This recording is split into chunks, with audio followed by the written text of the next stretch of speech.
Welcome to Nasdaq Trade Talks, where we meet with the top thought leaders and strategists in emerging technologies, digital assets, and regulatory landscape and capital markets.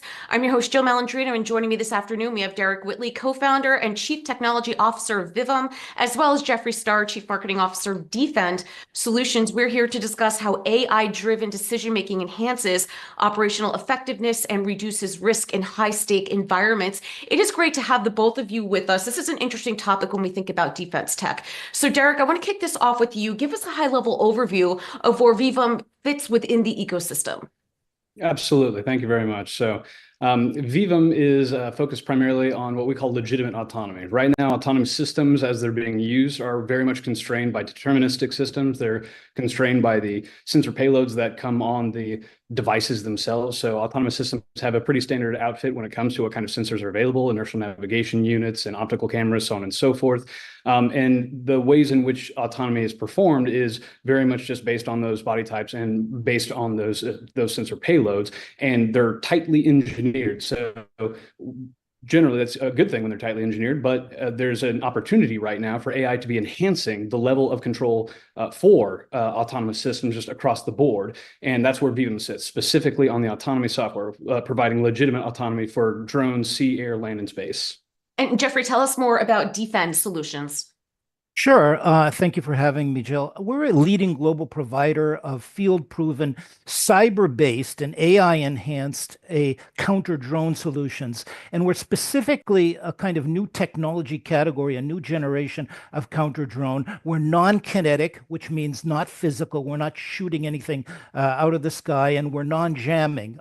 So very different than the sort of the legacy traditional air defense technologies, which have challenges in the new drone world, and especially in civilian and sensitive environments, which is where we focus on. We have thousands of successful deployments around the world. We're used by top-tier government agencies in defense and homeland security, in law enforcement, critical infrastructure, airports, and aviation. We're used to protect very large, complex events and mission-critical missions. We have close to 200 employees. We're in 30 countries around the world. And that's basically the focus. We're using AI and we're using cyber for a new type of counter-drone technology. It's so interesting because one is developing the drones and one is counter-drone. Derek, it's interesting because battlefields, they're becoming more complex, and autonomous solutions need to be able to adapt in real time because the threats are dynamic. They're always changing. Tell us more about the technology behind that, or perhaps give us a high-level situation where it might be deployed. Absolutely. That's a really good question. So right now, the way that AI is being applied is in a very deterministic fashion, even with non-deterministic AI systems. Like deep learning is a prime example that we kind of pose against. Deep learning is fantastic at what it's been able to do, what it's been able to provide as far as image classification, image recognition, sometimes threat detection, and maybe some anomaly detection. It's got use cases left and right, but it comes at a computational cost. And we are trying to get more and more AI farther and farther out on the edge, out to the extreme edge, where there's compute constraints, where there's energy constraints, so on and so forth. And we focus here at Vivum on what we call dynamic neural models. These are neural models, neural network models that integrate through time integral neural models. And they invoke what is called dynamicity. So they are dynamic neural networks by nature. And because they have dynamicity, because they exhibit these really complex nonlinear dynamics, what they learn are time-dependent relationships between data. So you can basically squeeze more capability in a smaller network that can run on smaller volumes of compute, smaller compute fabric. So we've been able to deploy these models on everything from a TI-83 calculator, in Microsoft Excel, or even on Arduino microcontrollers. We've been able to put these AI models on very, very, very small compute constrained and energy constrained kinds of platforms. So that's what we specifically focus on. So Derek, will these types of AI-driven technologies, will this replace soldiers on the battlefield, or will they be working together to help mitigate the risk in terms of saving lives and mitigating threat and casualties? I think it would be a very long time before we see AI actually supplant the soldier, but I definitely think that we're going to see a significant mitigation in the number of soldiers that are necessary to be out on the extreme edge. I think we'll see, we're already seeing it, a reduction in the number of people that are necessary in order to put preventative and defensive measures in action right away, using methods of attritable systems and all that on the edge, fast, inexpensive capability. So I don't foresee anytime soon soldiers going away, but I definitely see a harmony and a collaborative warfare capability emerging very quickly.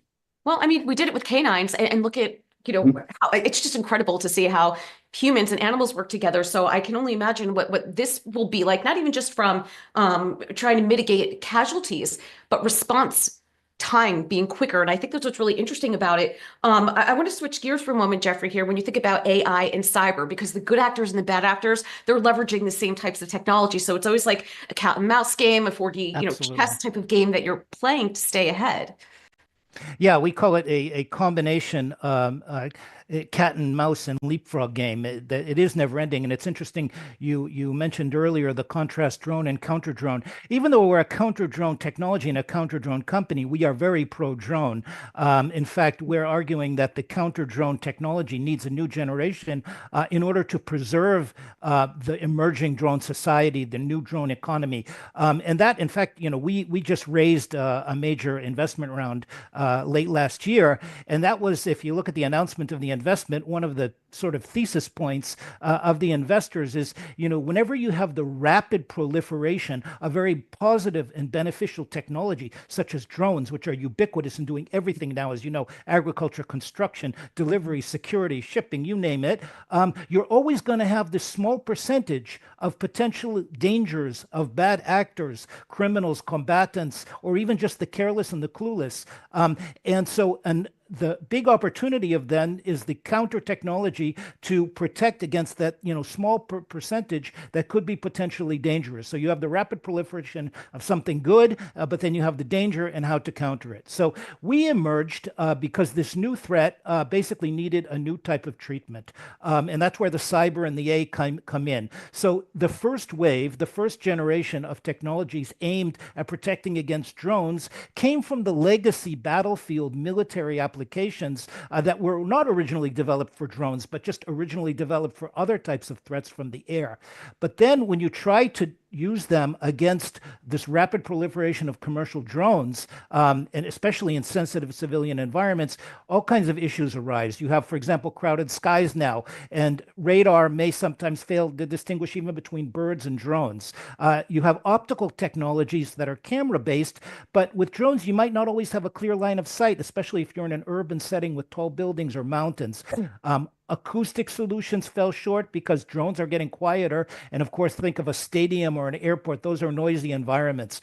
But even more important, not so much only on that detection side, but on the mitigation side. Basically, traditional technologies were two big buckets. And I'm oversimplifying it, for the purpose of the discussion. But you basically had kinetic solutions, which is anything physical, which is shooting. It might be shooting a bullet, an artillery, a magnetic field, a laser, a drone killing drone, tossing a net on it, you name it, but something physical. But the problem there is, of course, the potential for collateral damage. If you miss the drone, you might hit other things. Or even if you hit the drone, you'll have debris and shrapnel and those kind of dangers.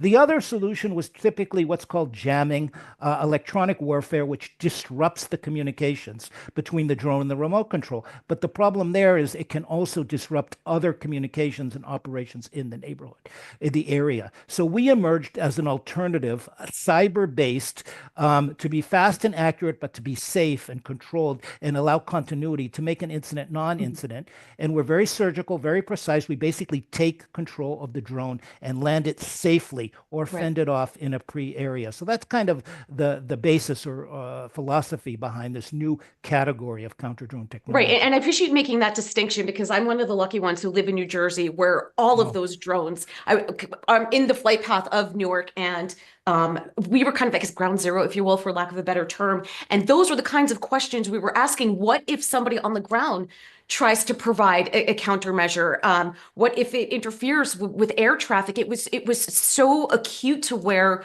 we live. And these were the questions that I was looking, for an answer for, so it is encouraging to hear that it's not necessarily drone counter drone, but being more deliberate than that and finding a solution where it doesn't create any sort of fallout issue.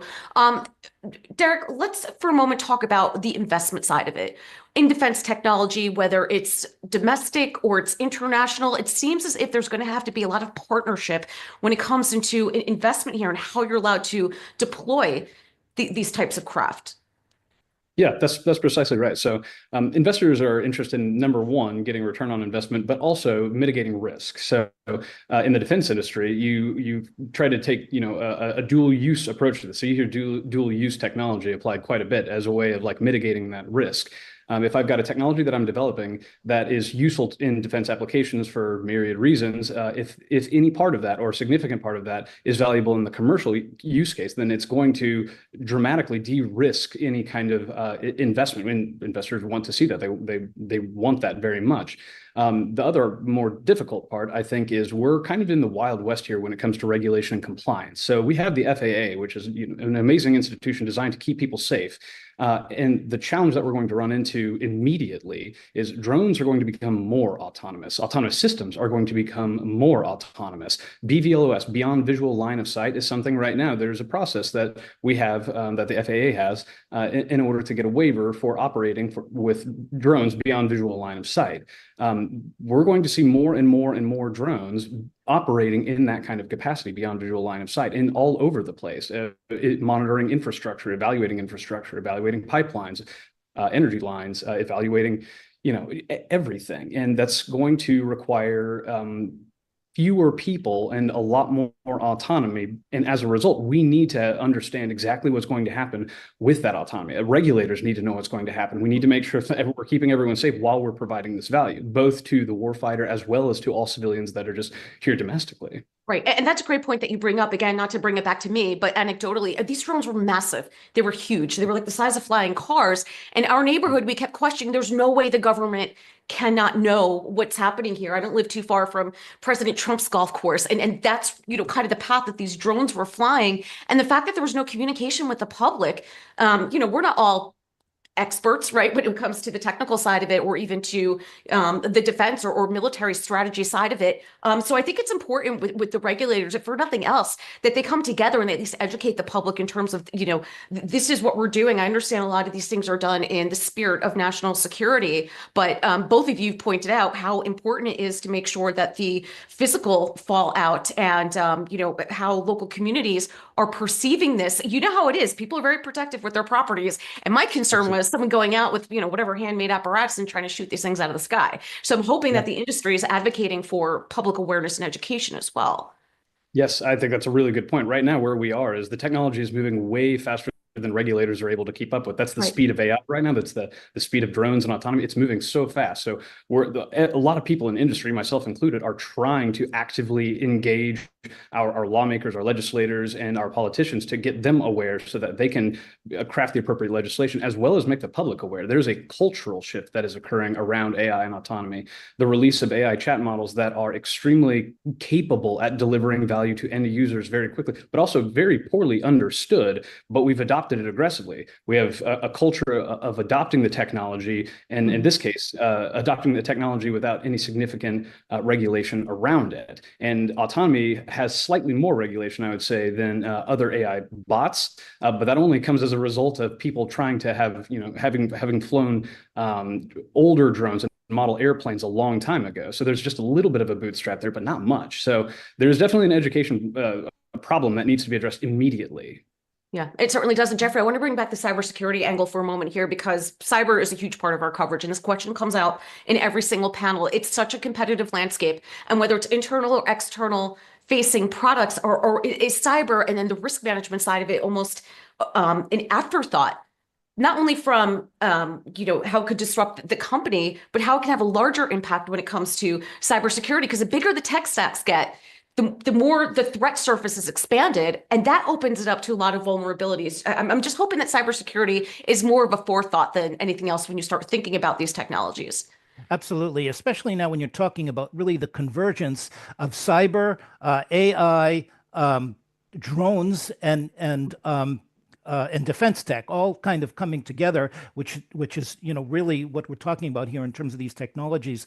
And Derek named a number of different sectors and use cases, which makes sense. And the regulation, and your point about cyber and getting ahead of it. Now, there is some good news. There are proposals in Congress that actually have been there the last couple of years, and each year they keep getting closer and closer. And it looks like we're close to getting there, but specifically around, for example, explicitly empowering state and local authorities and first responders, because the burden now is huge when you think of all these events and all these use cases and all the potentially exposed surface areas.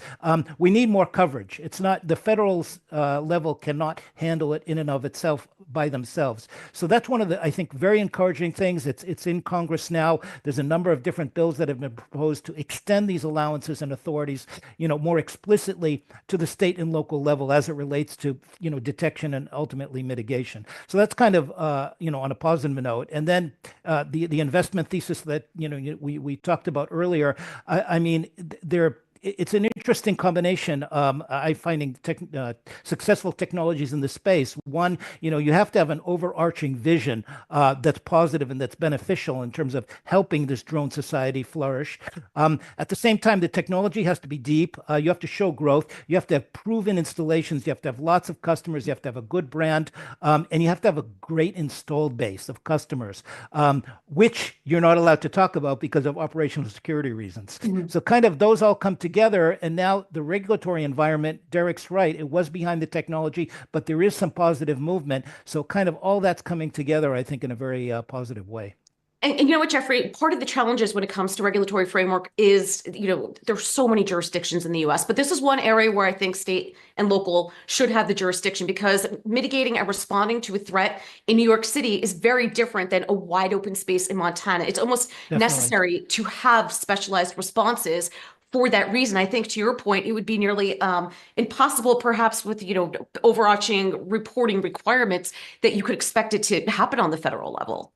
Right, and also, I mean, the feds are there when it comes to major mega events that we're familiar with. But think about how many high school football games or holiday parades or all kinds of events that are happening with thousands of participants at the local level, and the danger is there just as much. So we have to get these types of technologies into the hands of the first responders, and think of all the critical infrastructure sites. So there are a lot of vulnerabilities, but getting the technology to them, both from a procurement point of view and a regulatory point of view, is really what's going to help drive the next generation of the drone economy forward, for sure. And Derek, to wrap up here, when do you think, what's a reasonable timeline for this to be actively deployed, if you will, moving past the production point to where it's integrated into our responses? Specifically, more and more drones, or more and more increased autonomy, or both? Or both, yeah. Both. So I think we're seeing an arms race right now, right? The Red Queen hypothesis, a co-evolution of I make something better, my competition makes something better. So there's a aggressive, rapid evolution that's occurring in this technology, specifically in the hardware. The software is no different. It is also experiencing some, and you're going to see a convergence. Right now, drones are already deployed. We're seeing them left and right. In New Jersey, we're seeing them all over the place, right?